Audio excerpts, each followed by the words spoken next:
Second ചാപ്റ്ററിൽ നമ്മൾ already second chapter almost cover ആയിട്ടുണ്ട്. ഇനി അതിലിപ്പോൾ ഒരു ചെറിയൊരു കാര്യം കൂടി അതിൽ ഇനിയിപ്പോൾ നമുക്ക് പറയാനുള്ളൂ. അതാണ് ആക്റ്റിനോയിഡ്സ്. ആക്റ്റിനോയിഡ്സിൻ്റെ ഒരു പോർഷനും കൂടിയേ ഉള്ളൂ ഇനി സെക്കൻഡ് ചാപ്റ്ററിൽ നമുക്ക് പഠിക്കാൻ വേണ്ടിയിട്ട്. അപ്പോൾ ആക്റ്റിനോയിഡ്സ് എന്ന് പറയുന്നത് ആരാ? നമ്മൾ ഓൾറെഡി ഇപ്പോൾ എഫ് ബ്ലോക്ക് എലമെൻറ്റ്സ് ഒക്കെ നമ്മൾ പഠിച്ച് വെച്ചിട്ടുണ്ട്. ഈ എഫ് ബ്ലോക്ക് എലമെൻറ്റ്സ് എന്ന് പറയുന്നത് ആരാ? അവരെ നമ്മൾ വിളിക്കുന്നത് എന്താ? എഫ് ബ്ലോക്ക് എലമെൻസിനെ നോർമലി നമ്മൾ വിളിക്കുന്നത് എന്താ? അവർ നമ്മുടെ ഇന്നർ ട്രാൻസിഷൻ എലമെൻറ്റ്സ് എന്നാണ് വിളിക്കുന്നത്. അതിൻ്റെ കാരണം എന്താ? നോക്കിക്കേ, ഇവിടെ ഈ പീരിയോഡിക് ടേബിളിൽ ശരിക്കും അവരെ പീരിയോഡിക് ടേബിളിൽ ഇരിക്കാൻ അവിടെ ഇരുന്ന് കഴിഞ്ഞാൽ ഒരു ഭംഗി ഇല്ലാത്തത് കൊണ്ട് നമ്മൾ അവരെ എന്ത് ചെയ്തു? അവരൊരു വേറെ ഒരു ബ്ലോക്കുകളാക്കി തിരിച്ച് എഫ് ബ്ലോക്ക് എലമെൻറ്റ്സ് എന്ന് പറഞ്ഞ് തിരിച്ച് അവരെ എന്ത് ചെയ്തു? ഒരു അടുത്തൊരു ബ്ലോക്കാക്കി മാറ്റി, എഫ് ബ്ലോക്ക് എലമെൻറ്റ്സ് ആക്കി അവരെ മാറ്റി വെച്ചിരിക്കുകയാണ് അല്ലേ. അപ്പോൾ അങ്ങനെ വരുമ്പോൾ ഇവർക്ക് ഇവിടെ നോക്കി, ഇവിടെ ശരിക്കും എവിടെയാണ് വരണ്ടേ? ഈ ഒരു 14 എലമെൻറ്റ്സ്, ഈ ഒരു ലാന്തനം തൊട്ട് ല്യൂട്ടീരിയം വരെയുള്ള എലമെൻറ്റ്സിനെയാണ് നമ്മൾ ലാന്തനോയിഡ്സ് എന്ന് പറയുന്നത്. എഫ് ബ്ലോക്ക് എലമെൻറ്റ്സിലെ ലാന്തനോയിഡ്സ്. ഇനി ഈ ആക്ടീനിയം തൊട്ട് അതുപോലെ തന്നെ ലോറൻസിയം വരെയുള്ള ആൾക്കാരെയാണ് നമ്മൾ ആക്റ്റിനോയിഡ്സ് എന്ന് പറയുന്നത്. ശരിക്കും ഈ ലാന്തനോയിഡ്സും ആക്റ്റിനോയിഡ്സും എവിടെയായിരുന്നു പീരിയോഡിക് ടേബിളിൽ വരുന്നത്? ഈ ലാന്താനിയം കഴിഞ്ഞിട്ടുള്ള ഈ ഒരു ലന്താനം കഴിഞ്ഞിട്ട്, ലന്താനത്തിൻ്റെയും ഹാഫ്നിയത്തിൻ്റെയും ഇടയ്ക്കായിരുന്നു നമ്മളുടെ ഈ ലന്താനം തൊട്ടുള്ള ആൾക്കാർ ശരിക്കും വരേണ്ടിയിരുന്നത് അല്ലേ. അതുപോലെ തന്നെ ഇവിടെ ആക്ടീനിയം കഴിഞ്ഞിട്ട്, ആക്ടീനിയത്തിൻ്റെയും റുദർഫോർഡത്തിൻ്റെയും ഇടയിലാണ് ശരിക്കും ഈ ആക്ടീനിയം തൊട്ടുള്ള ആൾക്കാർ ഇവിടെ വരേണ്ടിയിരുന്നത്.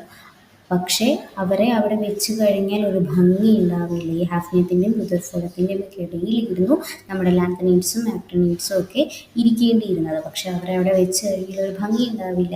അല്ലെങ്കിൽ ഒരു പീരിയോഡിക് ടേബിളിനൊരു ഭംഗി കാണാൻ ഉണ്ടാവില്ല എന്നുള്ളത് കൊണ്ടാണ് അവരെ ഒരു മറ്റൊരു ബ്ലോക്കായി തിരിച്ച് എഫ് ബ്ലോക്ക് എലമെൻറ്റ്സ് ആയിട്ട് അവരെ തിരിച്ച് എഴുതിയിരിക്കുന്നത്. അപ്പോൾ എഫ് ബ്ലോക്ക് എലമെൻറ്റ്സിൽ ലാന്തനിയം തൊട്ട് ല്യൂട്ടീരിയം വരെയുള്ള ആൾക്കാരെ നമ്മൾ ലാന്തനോയിഡ്സ് എന്നും, ആക്ടീനിയം തൊട്ടുള്ള ലോറൻസിയം വരെയുള്ള ആൾക്കാരെ നമ്മൾ എന്തെന്നും വിളിക്കും? ആക്റ്റിനോയിഡ്സ് എന്നും വിളിക്കും. അപ്പോൾ ലാന്തനൈഡ്സ് ഒക്കെ നമ്മൾ ഓൾറെഡി പറഞ്ഞതാണ്. ആക്റ്റിനൈഡ്സ് ആണ് ഇനി പറയാനുള്ളത്. ആക്റ്റിനൈഡുകൾ എന്ന് പറഞ്ഞു കഴിഞ്ഞാൽ, ആക്റ്റിനൈഡ്സ് എന്ന് പറഞ്ഞാൽ എന്താ? പീരിയോഡിക് ടേബിളിലെ ഒരു പ്രത്യേകതരം ഗ്രൂപ്പാണ് അല്ലേ. അവരെ നമ്മൾ താഴത്തേക്ക് ഇറക്കി വെച്ചിരിക്കുകയാണ്. അപ്പോൾ ഇവരുടെ അറ്റോമിക് നമ്പർ എവിടെ നിന്നാണ് തുടങ്ങുന്നത്? അവരുടെ അറ്റോമിക് നമ്പർ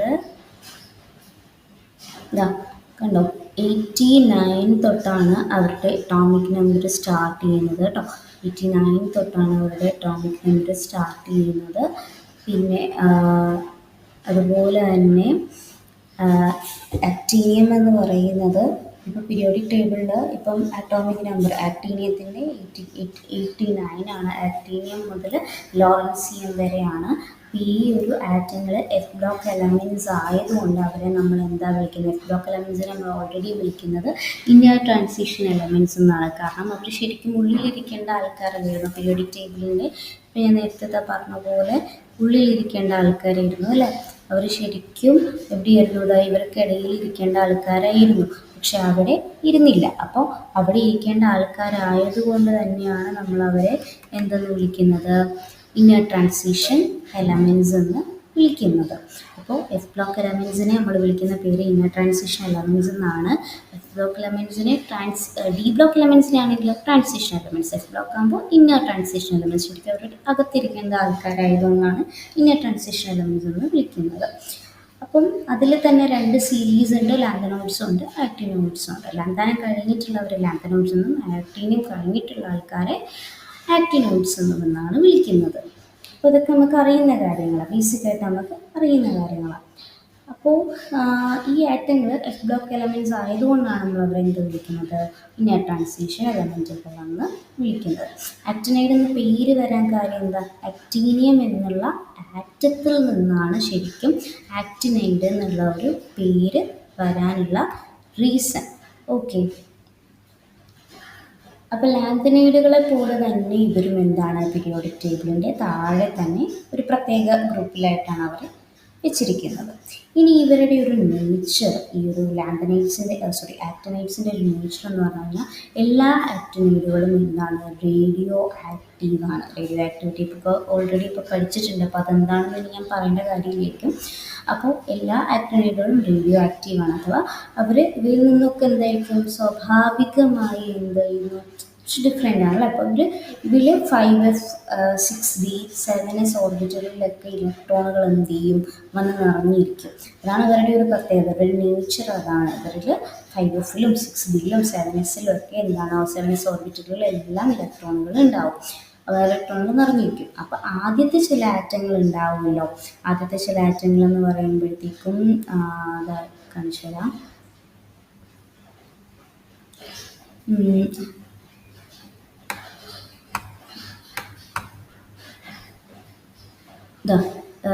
തോറിയം, അതേപോലെ തന്നെ യുറാനിയം, അതേപോലെ തന്നെ പ്ലൂട്ടോണിയം, അങ്ങനെയൊക്കെയുള്ള ആദ്യത്തെ ചില ആറ്റങ്ങൾ ഉണ്ടാവുമല്ലോ, അവരുടെ ആ ഒരു പ്രകൃതിയിൽ കാണപ്പെടുന്നവയാണ് ഈ ഇപ്പം ഓക്കെ. അപ്പോൾ ആദ്യത്തെ ചില ആറ്റങ്ങളിൽ, അതായത് തോറിയം, യുറാനിയം, അതുപോലെ തന്നെ പ്ലൂട്ടോണിയം പോലെയുള്ള ഒരു ആറ്റങ്ങളുടെ പ്രകൃതിയിൽ കാണപ്പെടുന്നതാണ്. പക്ഷേ യുറാനിയം എന്ന് പറയുന്നത് ഇപ്പോൾ യുറാനിയത്തിൻ്റെ 92 ആണ്, അറ്റോമിക് നമ്പർ 92 ആണ് യുറാനിയം. അപ്പോൾ യുറാനിയത്തിൻ്റെ 92 എന്ന് പറയുമ്പോഴത്തേക്കും നമുക്ക് എന്താ മനസ്സിലാക്കാൻ പറ്റും, 92 എന്ന് പറയുമ്പോഴത്തേക്കും യുറാനിയം 92 ആണ് അറ്റോമിക് നമ്പർ. അപ്പോൾ യുറാനിയത്തിൽ 92-ന് മുകളിലുള്ളവർ, യുറാനിയത്തിൻ്റെ മുകളിലുള്ളവർ, അതായത് 92-നൊക്കെ മുകളിലുള്ളവരിൽ മനുഷ്യൻ നിർമ്മിച്ചത് സിന്തറ്റിക് എലമെൻറ്റ്സ് ആണ് അതൊക്കെ. പിന്നെ അതുപോലെ തന്നെ ഇനി അവരുടെ ഒക്യുറൻസ്, നേച്ചർ നമ്മൾ പറഞ്ഞു, അതുപോലെ തന്നെ ഒക്യുറൻസ്, പ്രകൃതിയിലുള്ള ലഭ്യത, പ്രകൃതിയിൽ എത്രത്തോളം അത് നമുക്ക് ലഭ്യമാണ് എന്നുള്ളതാണ് ഈ ഒക്യുറൻസ് കൊണ്ട് ഉദ്ദേശിക്കുന്നത്.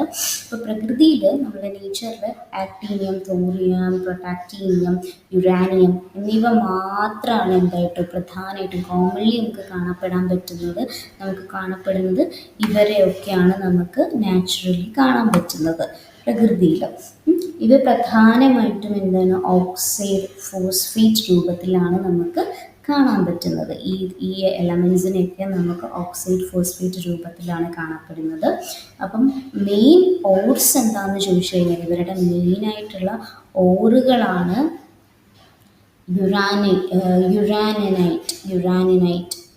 യുറാനിനൈറ്റ് ഓറുകളുണ്ട്, ഇവിടെ കൊടുത്തിട്ടുണ്ട്. ഇവിടെ മെയിനായിട്ടുള്ള ഓറുകൾ, മെയിൻ ഓർസ് എന്ന് പറഞ്ഞാൽ യുറാനിനൈറ്റ് അല്ലെങ്കിൽ പിച്ച് ബ്ലെൻഡ്, പ്രധാനമായ യുറേനിയം ഓർസാണ് കേട്ടോ, യുറേനിയത്തിൽ നിന്നുള്ള ഓർസാണ് കണ്ടെയ്ൻ ചെയ്യുന്നത്. അതുപോലെ തന്നെ കാർണോട്ടൈറ്റ് എന്ന് പറയുന്നത് യുറാനിയവും ബനേഡിയവും അടങ്ങിയ മഞ്ഞ നിറത്തിലുള്ള ഓർസാണ് ഈ കാർണോട്ടൈറ്റ് എന്ന് പറയുന്നത്. പിന്നെ ടോർബനൈറ്റ് എന്ന് പറഞ്ഞാൽ തോറിയത്തിൻ്റെ പ്രധാന ഓറാണ്, തോറിയത്തിൽ വരുന്ന ഓറാണ്. പിന്നെ അതേപോലെ തോറിയത്തിൽ വരുന്ന ഓറാണ് തൊറാനിയറ്റ്. പിന്നെ മൊണാസൈറ്റ്, അതായത് ലാന്തനൈഡ് ആറ്റങ്ങളും തോറിയവും അടങ്ങിയ ഓർസിനെയാണ് മൊണാസൈറ്റ് എന്ന് പറയുന്നത്.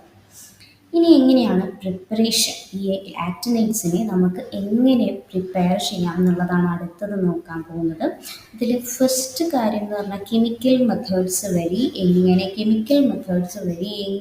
നമുക്ക് ഈ ആക്ടിനൈറ്റ്സിനെ പ്രിപ്പയർ ചെയ്യാം. അതിലൊന്നാമത്തേതാണ് റിഡക്ഷൻ ഓഫ് ആക്ടിനൈഡ്, റെഡ്യൂസ് ചെയ്യുന്നതിലൂടെ ആക്ടിനൈഡ് ഹാലൈഡ്സിൽ നിന്ന്, അല്ലെങ്കിൽ ആക്ടിനൈഡ്സ് ആൽക്കലി അല്ലെങ്കിൽ ആൽക്കലൈൻ അടുത്ത മെറ്റൽസിൽ നിന്നൊക്കെ ആക്ടിനൈഡ് ഹാലൈഡിൻ്റെ റിഡക്ഷൻ നടത്തുക, റെഡ്യൂസ് ചെയ്യുക. അപ്പം ആക്ടിനൈഡ് ക്ലോറൈഡുകളിൽ നിന്ന് അല്ലെങ്കിൽ ഫ്ലൂറിൻസിനെ കാൽഷ്യം അല്ലെങ്കിൽ മഗ്നീഷ്യം ഉപയോഗിച്ച് കുറച്ച് പ്യുവർ മെറ്റൽ നമുക്ക് എന്ത് ചെയ്യും, ലഭിക്കും. അതാണ് അത് ഇവിടെ ഒരു എക്സാമ്പിൾ കൊടുത്തിട്ടുണ്ട് UF4. ഇപ്പം ആക്ടിനൈറ്റ് ക്ലോറൈഡ്സ് അല്ലെങ്കിൽ ഫ്ലൂറൈഡ്സിനെ നമ്മൾ കാൽഷ്യവുമായിട്ട് ട്രീറ്റ് ചെയ്യുന്ന സമയത്ത് ഇങ്ങനെ ചെറിയ രീതി ഒരു ഹീറ്റ് കൊടുക്കുമ്പോഴത്തേക്കും കാൽഷ്യം അല്ലെങ്കിൽ മഗ്നീഷ്യം പോലുള്ളവ ഉപയോഗിച്ച് അപ്പം നമുക്ക് എന്ത് കിട്ടും, പ്യുവറായിട്ടുള്ള മെറ്റൽസ് കിട്ടും. യുറാനിയം മാത്രം കിട്ടിയതല്ല. അതുപോലെ തന്നെ തോറിയത്തിനെ നമ്മൾ അങ്ങനെ നമുക്ക് ഇവരെ പ്രിപ്പയർ ചെയ്തെടുക്കാൻ പറ്റും. ഇപ്പോൾ electrolysis of molten salts, electrolysis of molten salts എന്ന് പറഞ്ഞാൽ അതായത് ആക്ടിനൈറ്റ് സോൾട്ട്. മോൾട്ടൻ സോൾട്ട് എന്ന് പറഞ്ഞാൽ അറിയാലോ, ഉരുകിയിട്ടുള്ള ആ ഒരു ഇതിനെയാണ് മോൾട്ടൻ എന്ന് പറയുന്നത്. ഇപ്പോൾ ഉരുകിയ ഉപ്പുകളുടെ ഇലക്ട്രോണിസിസ് വഴി നമുക്ക് എന്ത് ചെയ്യാം, ഇലക്ട്രോളിസിസ് വഴി നമുക്ക് അവരെ എന്ത് ചെയ്യാം, പ്രിപ്പയർ ചെയ്യാം, ആക്ടിനൈറ്റ്സിനെ പ്രിപ്പയർ ചെയ്യാം. അങ്ങനെയാണ് ഇവിടെ യുറാനിയത്തിനെയും ക്ലോറിനെയും നമ്മളിവിടെ പ്രിപ്പയർ ചെയ്തിരിക്കുന്നത്. Okay. Then thermal decomposition of iodides. Thermal decomposition of iodides എന്നാൽ അയോഡൈഡ്സിനെ ചൂടാക്കിയിട്ട് നമ്മൾ എന്ത് ചെയ്യും, സെപ്പറേറ്റ് ചെയ്ത് എടുക്കും. ഡിക്കമ്പോസ് ചെയ്യുമ്പോൾ നമ്മൾ സെപ്പറേറ്റ് ചെയ്ത് നമുക്ക് അവരെ എടുക്കാനായിട്ട് പറ്റും. ചൂടാക്കി കഴിഞ്ഞാൽ അയോഡൈഡ്സ് ചൂടാക്കി കഴിയുമ്പോൾ അത് സെപ്പറേറ്റ് ചെയ്ത് വരും. അപ്പം അങ്ങനെ നമ്മൾ UI4നെ നമ്മളൊന്ന് ചൂടാക്കി കഴിയുമ്പോൾ നമുക്ക് എന്ത് കിട്ടും, യുറാനിയം സെപ്പറേറ്റും I2 അയഡിൻ പ്രത്യേകമായിട്ട് നമുക്ക് സെപ്പറേറ്റ് ചെയ്തെടുക്കാനായിട്ട് പറ്റും. അപ്പം അങ്ങനെ തെർമൽ ഡിക്കമ്പോസിഷൻ വഴി അയോഡൈഡ്സിനെ നമുക്ക് അയോഡൈഡ്സ് ചൂടാക്കിയിട്ട് നമുക്ക് എന്ത് ചെയ്യാം, സെപ്പറേറ്റ് ചെയ്തെടുക്കാനായിട്ട് പറ്റും. പിന്നെ reduction of oxides. Reduction of oxides എന്ന് പറഞ്ഞാൽ UO2 ആക്ടിനൈഡ് ഓക്സൈഡ്സ്, യുറാനിയം ഓക്സൈഡ്സിൽ അല്ലെങ്കിൽ തോറിയം ഓക്സൈഡിനെ നമ്മൾ എന്ത് ചെയ്യുന്നു, കാൽഷ്യം അല്ലെങ്കിൽ അലൂമിനിയം ഉപയോഗിച്ച് നമ്മൾ നമ്മൾ കുറച്ച് ചൂടിൽ കുറച്ച് എന്ത് ചെയ്യുന്നു, നമ്മൾ ഈ അലൂമിനിയം ഉപയോഗിച്ച് ഒന്ന് ചൂടാക്കി കഴിയുമ്പോഴത്തേക്കും അല്ലെങ്കിൽ ഒന്ന് റിഡ്യൂസ് ചെയ്ത് കഴിയുമ്പോഴത്തേക്കും നമുക്ക് എന്ത് കിട്ടും, കുറച്ച് മെറ്റൽ കിട്ടും. അങ്ങനെയും നമുക്ക് എന്ത് ചെയ്യാം, പ്രിപ്പയർ ചെയ്യാനായിട്ട് പറ്റും. അതാണ് ഫസ്റ്റ് മെത്തേഡ് ഓഫ് പ്രിപ്പറേഷൻ. ഇനി സെക്കൻഡ് മെത്തേഡ് ഓഫ് പ്രിപ്പറേഷൻ. അപ്പോൾ കെമിക്കൽ മെത്തേഡ്സ് ഓഫ് പ്രിപ്പറേഷൻ ഇതൊക്കെയാണ്. Reduction of actinide halides with alkali or alkaline earth metals, electrolytic reduction വഴി നമുക്ക് പ്രിപ്പയർ ചെയ്യാം, thermal decomposition of actinide iodides വഴി നമുക്ക് പ്രിപ്പയർ ചെയ്യാം, അതുപോലെ തന്നെ preparation from oxides by reduction with calcium or aluminium വഴി നമുക്ക് പ്രിപ്പയർ ചെയ്യാം. ഇനി അടുത്ത ന്യൂക്ലിയർ മെത്തേഡ്സ്. പ്രകൃതിയിലുള്ള യുറാനിയത്തിനെ നമുക്ക് ന്യൂട്രോൺ ബോംബാർഡ് ചെയ്താൽ പുതിയ ആക്ടിനൈറ്റ്സ് നമുക്ക് എന്ത് ചെയ്യും, ഉണ്ടാക്കാനായിട്ട് പറ്റും. ഓക്കെ. അതെങ്ങനെയാണെന്ന് വെച്ച് കഴിഞ്ഞാൽ ഇപ്പം അതവിടെ എക്സാമ്പിൾസ് കൊടുത്തിട്ടുണ്ട്. ഇപ്പം യുറാനിയം 238+N ന്യൂട്രോൺ ആണ് കേട്ടോ. അപ്പോൾ നമുക്ക് എന്ത് കിട്ടും, നെപ്റ്റ്യൂണിയം കിട്ടും. അതാണ് U239. ഇവിടെ നെപ്റ്റ്യൂണിയം എന്ന് പറയുമ്പോഴത്തേക്കും NP വരും കേട്ടോ. NP239 നെപ്റ്റ്യൂണിയം കിട്ടും. അതേപോലെ തന്നെ NP239 നമുക്ക് പ്ലൂട്ടോണിയത്തിനെ നമുക്ക് പ്രിപ്പയർ ചെയ്യാം, അമേരിക്കത്തിനെ പ്രിപ്പയർ ചെയ്യാം, ക്യൂരിയത്തിനെ പ്രിപ്പയർ ചെയ്യാം. അങ്ങനെ ഒരുപാട് ഇവിടെയൊക്കെ എക്സാമ്പിൾസ് പ്ലൂട്ടോണിയത്തിനെ പ്രിപ്പയർ ചെയ്യുന്നതുണ്ട്. ഇവിടെ ഇട്ടിട്ട് വേറെ കേട്ടോ. ഇവിടെ എക്സാമ്പിൾ കാണാനുള്ളത്. ഓക്കെ. ഇതെവിടെയുണ്ട് ഓൾറെഡി. അപ്പോൾ യുറാനിയത്തിനെ നമ്മൾ പ്രിപ്പയർ ചെയ്തു. യുറാനിയം 238നെ നമ്മൾ യുറാനിയം വെച്ച് ട്രീറ്റ് ചെയ്യുമ്പോഴത്തേക്കും നമുക്ക് എന്ത് കിട്ടും, നെപ്റ്റോണിയം കിട്ടുന്നു. അതേപോലെ തന്നെ നെപ്റ്റോണിയത്തിന് കിട്ടുന്നു, പ്ലൂട്ടോണിയത്തിനെ കിട്ടുന്നു, അമേരിക്കത്തിനെ കിട്ടുന്നു. അതേപോലെ തന്നെ ക്യൂരിയത്തിനെയൊക്കെ നമ്മൾ പ്രിപ്പയർ ചെയ്തെടുത്തതാണ് ആ കാണുന്നത്. ജസ്റ്റ് ഒന്ന് മനസ്സിലാക്കി വെച്ചാൽ മതി. പിന്നെ ഇലക്ട്രോണിക്കിൻ്റെ ഇതിനിപ്പോൾ ജനറൽ പ്രോപ്പർട്ടീസാണ്, ആക്ടിനൈഡ്സിൻ്റെ ജനറൽ പ്രോപ്പർട്ടീസാണ്. അപ്പോൾ ഇലക്ട്രോണിക് കോൺഫിഗറേഷനും ഓക്സിഡേഷൻ സ്റ്റേറ്റുകളുമാണ് നമ്മളിനി നോക്കുന്നത്. ആക്ടിനൈഡ്സിൽ ഞാൻ പറഞ്ഞു 5f സീരീസ് അവർ. അപ്പോൾ 5f ഓർബിറ്റലുകളാണ് ആക്ടിനൈഡ്സിൽ ഉണ്ടാകുന്നത്. 5f ഓർബിറ്റലുകളിലായിരിക്കും ക്രമേണ എന്ത് ചെയ്യുന്നത്, വന്ന് ഫില്ലാവുന്നത് ഇലക്ട്രോൺസ്. അപ്പോൾ ആക്ടിനൈഡ്സിൻ്റെ ഇലക്ട്രോണിക് കോൺഫിഗറേഷൻ എന്ന് പറയുന്നത് എങ്ങനെയായിരിക്കും, ഇവിടെ കൊടുത്തിട്ടുണ്ട്. Electronic configuration Rn6d1 7s2 6d0-1 അല്ലെങ്കിൽ 7s2. നമ്മൾ Rn 5f 1 to 10, Rn 5f 1 to 40, 5f orbital അല്ലേ, അപ്പോൾ 40, Rn 5f 5f Rn 5f 1 to 14, Rn 5f 1 to 14, 6d0 to 1, 6d0 to 1, 7s2. ഇതാണ് electronic configuration. Okay, R N.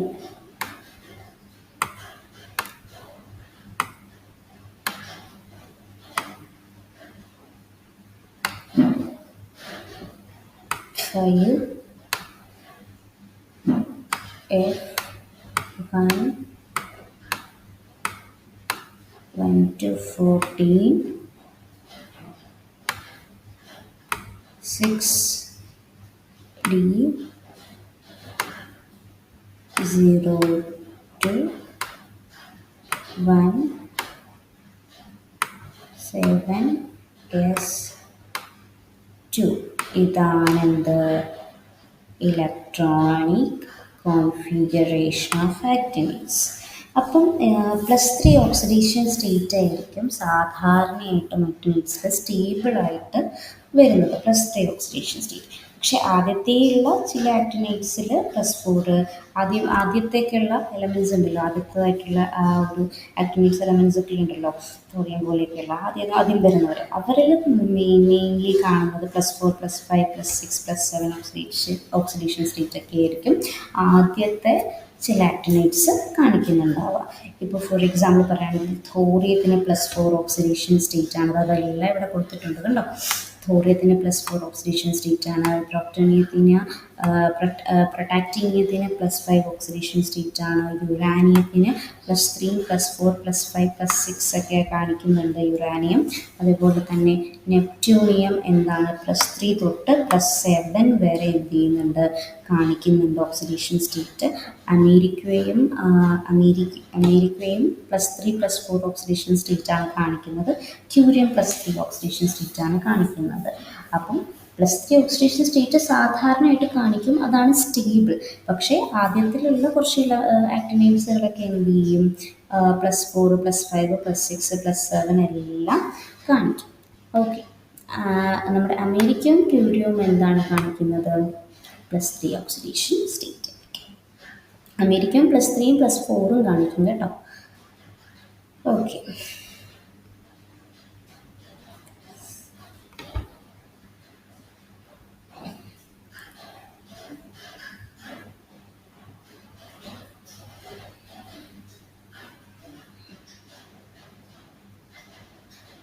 ഇനി നമ്മൾ നോക്കാൻ പോകുന്നത് നിറം, കളറിൻ്റെ കേസാണ് നമ്മൾ നോക്കാൻ പോകുന്നത്.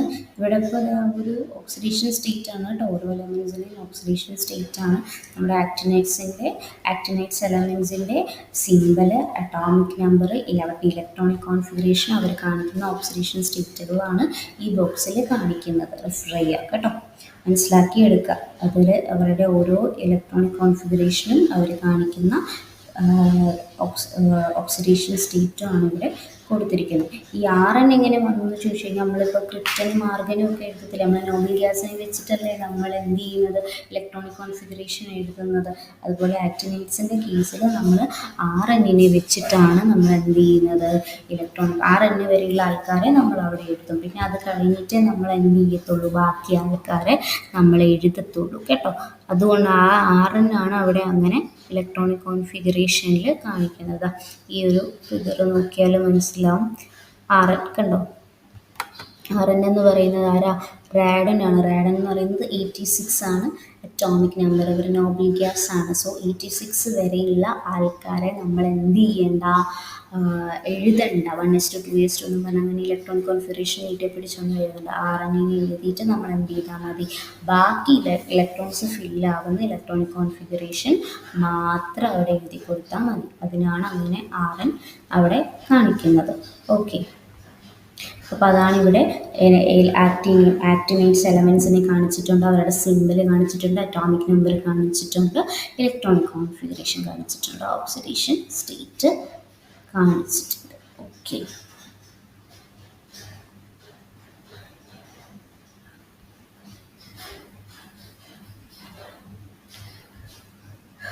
ഓക്കെ.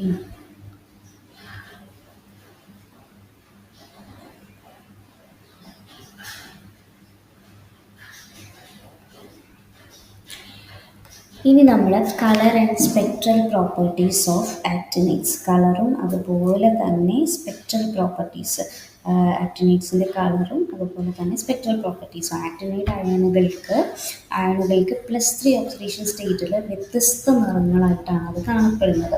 ഇത് 5f ഇലക്ട്രോൺ ട്രാൻസിഷൻ കാരണമാണ് സംഭവിക്കുന്നത്. ഇപ്പം ഡി ബ്ലോക്ക് എലമെൻസിൽ അതിപ്പോൾ ട്രാൻസിഷൻ എലമെൻസിൽ എന്തുകൊണ്ടാണ് കളർ കാണിക്കുന്നത് നമ്മൾ പറഞ്ഞിട്ടുണ്ട്. ഡി ട്രാൻസിഷൻ കൊണ്ടാണ് കാണിക്കുന്നത് നമ്മൾ പറഞ്ഞിട്ടുണ്ട്. അപ്പോൾ എങ്ങനെയാണ് ഡി ട്രാൻസിഷൻ വരുന്നതെന്നൊക്കെ നമ്മൾ ക്രിസ്റ്റൽ ഫീൽഡിൽ പറഞ്ഞിട്ടുണ്ടായിരുന്നു. അതുപോലെ ഇവിടെ ആക്ടിനൈറ്റ്സിൻ്റെ കേസിൽ ആ ഒരു 5 ട്രാൻസിഷൻ എന്ത് ചെയ്യുന്നുണ്ട്, നടക്കുന്നുണ്ട്.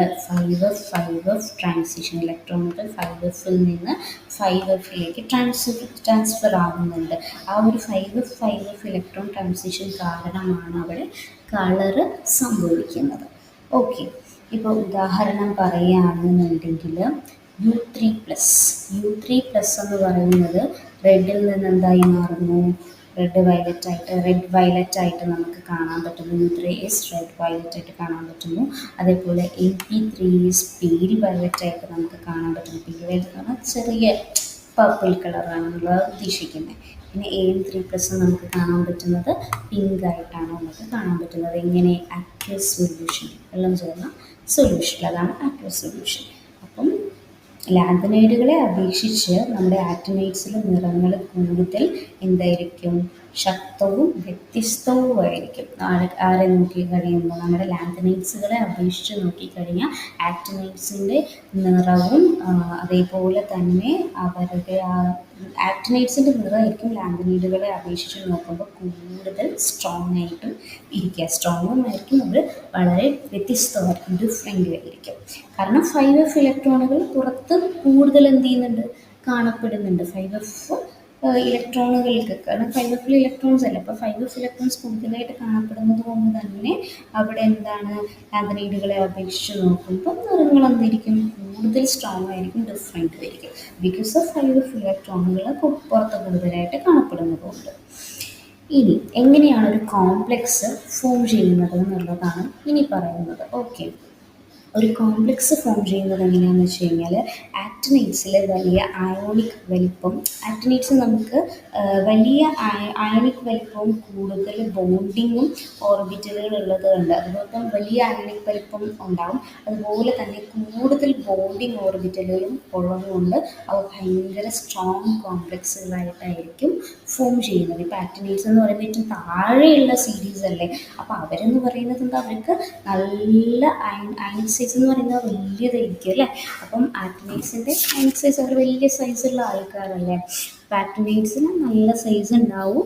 ആൻഡ് അതേപോലെ തന്നെ അതുകൊണ്ട് തന്നെ അവരുടെ ആ ഒരു ബോണ്ടിങ് ഓർബിറ്റലുകൾക്കും കൂടുതലല്ലേ, വലിപ്പം കൂടുതലുള്ളത് കൊണ്ട് തന്നെ ബോണ്ടിങ് ഓർബിറ്റലുകളും അവർക്ക് കൂടുതലാണ്. കാരണം അത്രയും ആൾക്കാർ ബോണ്ടിങ്ങിൽ വരണമല്ലോ, അത്ര ഇലക്ട്രോൺസ് അവിടെ ഉണ്ടല്ലോ. അപ്പോൾ ബോണ്ടിങ് ഇലക്ട്രോൺസും ആ ബോണ്ടിങ് ഓർബിറ്റലുകളും അവിടെ കൂടുതലാണ്. ഓർബിറ്റൽ വരെ ഉണ്ടല്ലോ, അപ്പോൾ ബോണ്ടിങ് ഓർബിറ്റലും കൂടുതലാണ്. അപ്പോൾ അവർ ഭയങ്കര സ്ട്രോങ് ആയിട്ടുള്ള കോംപ്ലക്സുകളായിട്ടാണ് അവരെന്ത് ചെയ്യുന്നത്, രൂപപ്പെടുന്നത്.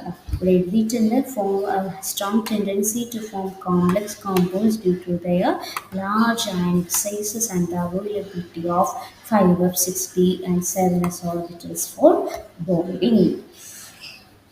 അപ്പോൾ പ്രത്യേകിച്ച് ഇപ്പോൾ +4 +5 +6 ഓക്സിഡേഷൻ സ്റ്റേറ്റുള്ള അയണുകൾ ശക്തമായ ലൂയിസ് ആസിഡ്സ് ആണ്. അപ്പോൾ അവ halides, nitrates, sulphates, phosphates, EDTA പോലെയുള്ള ചെലാറ്റിംഗ് ഏജൻറ്റുകളുമായിട്ട് എന്ത് ചെയ്യും, കോംപ്ലക്സ് ഫോം ചെയ്യും. +3 ഓക്സിഡേഷൻ സ്റ്റേറ്റ് ഒക്കെ കോമൺ ആണെന്ന് നമ്മൾ പറഞ്ഞല്ലോ. അതേപോലെ തന്നെ ഇവർ പ്രത്യേകിച്ച് ഇപ്പം +4 +5 +6 ഒക്കെ ഓക്സിഡേഷൻ സ്റ്റേറ്റുള്ള അയണുകൾ എന്ത് ചെയ്യുന്നു വെച്ച് കഴിഞ്ഞാൽ സ്ട്രോങ് ആയിട്ടുള്ള ലൂയിസ് ആസിഡായിട്ട് ആകുന്നു. അപ്പം സ്ട്രോങ് ആയിട്ടുള്ള ലൂയിസ് ആസിഡ് ആകുമ്പോൾ ഇത് halides, nitrates, sulphates, phosphates, EDTA ഒക്കെ പോലെയുള്ള ചെലാറ്റിംഗ് ഏജൻറ്റുകളുമായിട്ട് എന്ത് ചെയ്യും, കോംപ്ലക്സ് ഫോം ചെയ്യും. അതാണ് അവിടെ പറയുന്നത്. ഈ atomic and ionic റേഡിയേ, atomic and ionic റേഡിയ എന്ന് പറയുമ്പോഴത്തേക്കും ആ ഒരു ആക്ടിനൈറ്റ് കോൺട്രാക്ഷൻ ആണ് അവിടെ ഉദ്ദേശിക്കുക. അപ്പോൾ നമ്മൾ ലാത്തനൈറ്റ് കോൺട്രാക്ഷൻ പഠിച്ചിട്ടുണ്ടാവും, അത് ഞാനും ഓൾറെഡി പഠിപ്പിച്ചിട്ടുണ്ട്. എന്തായാലും ലാത്തനൈറ്റ്സ് പഠിപ്പിച്ചപ്പോഴും പഠിച്ചിട്ടുണ്ടാവും. അപ്പം ആക്ടിനോയിഡ്സും ലാത്തനൈറ്റ്സിനെ പോലെ തന്നെയാണ് ഇവരും ആക്ടിനോയിഡ് കോൺട്രാക്ഷൻ കാണിക്കുന്നുണ്ട്. ഒരു കാര്യം ആലോചിക്കുക, actinide contraction is much stronger than lanthanoid contraction.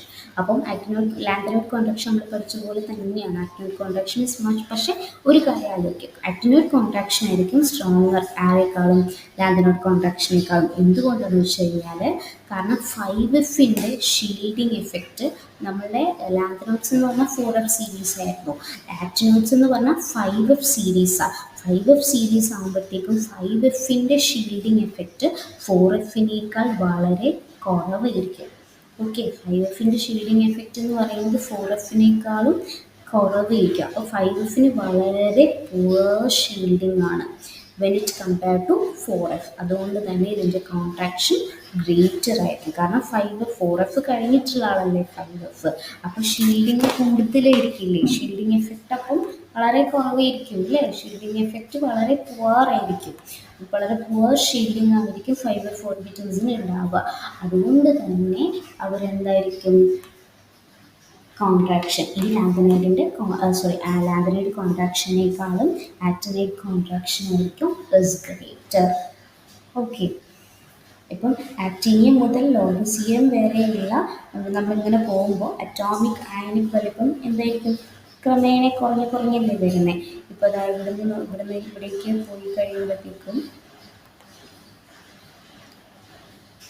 കണ്ടോ, ആക്ടീനിയത്തിൽ നിന്ന് ലോറൻസീരിയം വരെ പോയി കഴിയുമ്പോഴത്തേക്കും അറ്റോമിക് അല്ലെങ്കിൽ അയണിക് സൈസ് വലിപ്പം എന്ത് ചെയ്യും, ക്രമേണ ഇങ്ങനെ ഇവിടെ നിന്നോട്ട് പോകുന്നതിനനുസരിച്ച് ഇങ്ങനെ കുറഞ്ഞിരിക്കും വരുന്നുണ്ടാവുക. കാരണം എന്താ, ഈ 5F ഇലക്ട്രോണുകൾ നല്ല രീതിയിൽ ഷീൽഡ് ചെയ്യാത്തത് കൊണ്ട് ആണ് അവിടെ ചാർജ് പുറത്തെന്ത് ഈ നല്ല രീതിയിൽ 5F ഇലക്ട്രോണുകൾ നല്ല രീതിയിൽ ഷീൽഡ് ചെയ്യാത്തതുകൊണ്ട്, പുവർ ഷീൽഡിങ് ഉള്ളത് കൊണ്ട് ചാർജ് പുറത്തെ ഇലക്ട്രോണുകളെ കൂടുതൽ എന്ത് ചെയ്യുന്നുണ്ട്, വലിക്കുന്നുണ്ട്. അപ്പോൾ എന്ത് ചെയ്യും, വലിപ്പം കുറയും.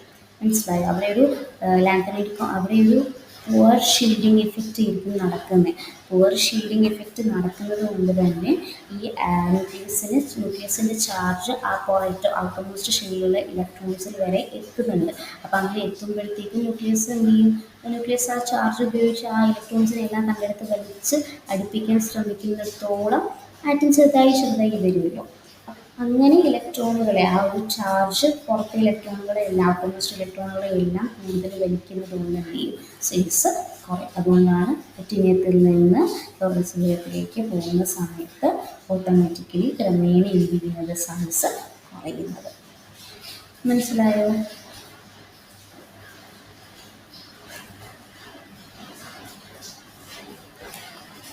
അപ്പോൾ അതിൻ്റെ ഫലമായിട്ട് ആക്ടിനൈറ്റ്സിനെ നമുക്ക് വേർതിരിക്കുക എന്നുള്ളത്, സെപ്പറേറ്റ് ചെയ്തെടുക്കുക എന്നുള്ളത് പ്രയാസമാണ്.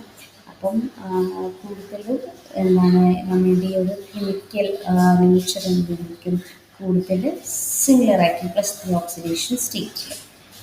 ഇനി അടുത്തത് മാഗ്നറ്റിക് പ്രോപ്പർട്ടീസ് ആണ്. മാഗ്നറ്റിക് പ്രോപ്പർട്ടീസ് എന്ന് പറഞ്ഞാൽ ആക്ടിനൈറ്റ്സിൽ 5F ഇലക്ട്രോണുകൾ അൺപെയർഡ് ആകുന്നതിനാൽ ഇത് പാരാമാഗ്നറ്റിക് ആണ്. നമുക്കറിയാം അൺപെയർഡ് ഇലക്ട്രോൺസ് ഉണ്ട് എന്നുണ്ടെങ്കിൽ പാരാമാഗ്നറ്റിക് ആണ്. ആക്ടിനൈറ്റ്സിൽ 5F ഇലക്ട്രോണുകൾ അൺപെയർഡ് ആകുന്നത് ഇവരെന്തായിരിക്കും, പാരാമാഗ്നറ്റിക് ആയിരിക്കും. ആക്ടിനൈറ്റ്സിൽ എങ്ങനെയാണ് 5F ഇലക്ട്രോണുകൾ അൺപെയർഡ് ആകുന്നത് കൊണ്ട് അവ പാരാമാഗ്നറ്റിക് ആണ്. എന്നാൽ അവരുടെ മാഗ്നറ്റിക് മൊമെൻറ്റ് ലാന്തനൈഡുകളേക്കാൾ കൂടുതൽ എന്തായിരിക്കും, കുറച്ചുകൂടി ഒരു സങ്കീർണ്ണമായിരിക്കും. കാരണം സ്പിൻ ഓർബിറ്റ് കപ്ലിംഗ്, ആ ഒരു സ്പിൻ ഓർബിറ്റ് കപ്ലിംഗ് എന്തായിരിക്കും, കൂടുതൽ സ്ട്രോങ് ആയിരിക്കും. അതുകൊണ്ട് ഇനി ലാന്തനൈഡുമായിട്ട് നമുക്കൊരു കമ്പാരിസൺ കൂടിയേ ഉള്ളൂ. ലാന്തനൈഡുമായിട്ട് കമ്പയർ ചെയ്യുന്ന സമയത്ത് പ്രധാനമായിട്ടും ഇപ്പോൾ ലാന്തനൈഡ്സിൻ്റെ ഓക്സിഡേഷൻ സ്റ്റേറ്റ് എന്ന് പറയുന്നത് എന്തായിരിക്കും, +3 ഓക്സിഡേഷൻ സ്റ്റേറ്റ് ആയിരിക്കും. അതുപോലെ തന്നെ ആക്ടിനോയിഡ്സിൻ്റെ സിമിലാരിറ്റീസ് ആണ് കേട്ടോ, similarities both exhibit +3 oxidation state ആയിരിക്കും. ഇപ്പോൾ മറ്റുള്ളവരുടെ ഓക്സിഡേഷൻ എന്ന് പറയുമ്പോഴത്തേക്കും, ഇപ്പോൾ മറ്റ് എലമെൻസിൻ്റെ ഓക്സിഡേഷൻ സ്റ്റേറ്റ് എന്ന് പറയുമ്പോഴത്തേക്കും എന്തായിരിക്കും, +2 +4 മാത്രമായിരിക്കും ലാന്തനൈഡ്സിൽ ഉണ്ടാവുക. പക്ഷേ അതുപോലെയാണോ ആക്ടിനൈറ്റ്സിൽ? ആക്ടിനൈറ്റ്സിൽ +4 ഉണ്ടാകും, +5 ഉണ്ടാകും, +6 ഉണ്ടാകും, +7 വരെ പോകും അല്ലേ? പിന്നെ അതുപോലെ തന്നെ കോംപ്ലക്സ് എങ്ങനെയാണ് ഫോം ചെയ്യുന്നത്? ലാന്തനൈഡുകൾ കോംപ്ലക്സ് ഫോം ചെയ്യുന്നത് കുറവാണ്, പക്ഷേ ആക്ടിനൈറ്റ്സിന് നല്ല രീതിയിൽ കോംപ്ലക്സുകളെ ഫോം ചെയ്യാനായിട്ട് പറ്റും. പിന്നെ അതുപോലെ തന്നെ റേഡിയോ ആക്ടിവിറ്റിയുടെ കേസിൽ ലാന്തനൈഡുകളാണെങ്കിൽ ക്രോമിയത്തിൽ മാത്രമാണ് എന്ത് ചെയ്യുന്നത്, റേഡിയോ ആക്ടിവിറ്റി കാണിക്കുന്നത്. പക്ഷേ ആക്ടിനൈഡുകൾ എല്ലാത്തിലും എന്ത് ചെയ്യും, റേഡിയോ ആക്റ്റീവാണ്. അതുപോലെ തന്നെ ബേസിസിറ്റി നോക്കുകയാണെങ്കിൽ ലാന്തനൈഡുകൾക്ക് കുറവായിരിക്കും ബേസിസിറ്റി, പക്ഷേ ആക്ടിനൈറ്റ്സിന് നല്ല കൂടുതലായിരിക്കും ബേസിസിറ്റി. പിന്നെ മേജർ ഡിഫറൻസ് എന്ന് പറയുമ്പോഴത്തേക്കും ലാന്തനൈഡ്സ് എന്ന് പറയുന്നത് എന്താ, ഓർബിറ്റൽ എഫ് ഓർബിറ്റൽ എന്ന് പറയുന്നത് 4f സീരീസ് ആണ്. ആൻഡ് ആക്ടിനൈഡ്സ് എന്ന് പറയുന്നത് എഫ് ഓർബിറ്റൽ 5f സീരീസ് ആണ്. ഇനി അവരുടെ സിമിലാരിറ്റീസ് ആണ് ഇവിടെ കൊടുത്തിരിക്കുന്നത്. രണ്ടും ടെസ്റ്റ് ഓക്സിഡേഷൻ സ്റ്റേറ്റ് കാണിക്കും. F orbitals are being progressively filled in both series of elements. F orbitals ആണ് അവിടെ ഫില്ല് ചെയ്തിരിക്കുന്നത്, രണ്ട് സീരീസ് ഓഫ് എലമെന്റ്സിൽ. പിന്നെ രണ്ടും എന്തായിരിക്കും, ലാന്തനൈഡ്സും ആക്ടിനൈഡ്സും ഇലക്ട്രോപോസിറ്റീവ് ആണ്, അതുപോലെ തന്നെ റിയാക്റ്റീവുമാണ്. അതുപോലെ തന്നെ അവർ രണ്ട് പേര് ലാന്തനൈഡ്സും ആക്ടിനൈഡ്സും മാഗ്നറ്റിക്കും സ്പെക്ട്രൽ പ്രോപ്പർട്ടീസും കാണിക്കുന്നുണ്ട്. മാഗ്നറ്റിക് പ്രോപ്പർട്ടീസും കാണിക്കുന്നുണ്ട്, സ്പെക്ട്രൽ പ്രോപ്പർട്ടീസും കാണിക്കുന്നുണ്ട്. അതുപോലെ തന്നെ ലാന്തനൈഡ് കോൺട്രാക്ഷൻ കാണിക്കുന്നുണ്ട്, ആക്ടിനൈഡ് കോൺട്രാക്ഷനും കാണിക്കുന്നുണ്ട്. ഇതൊക്കെയാണ് സിമിലാരിറ്റീസ്, ഡിഫറൻസുകളാണ് ഞാനിപ്പോൾ പറഞ്ഞത്. അപ്പോൾ ഇത്രയും കാര്യങ്ങളേ ഉള്ളൂ ആക്ടിനൈഡ്സിൽ നമുക്ക് പറയാനായിട്ട്. എന്തെങ്കിലും ഡൗട്ട്സോ കാര്യങ്ങളോ ഉണ്ടെന്ന് വെച്ചിട്ടുണ്ടെങ്കിൽ ചോദിക്കാം.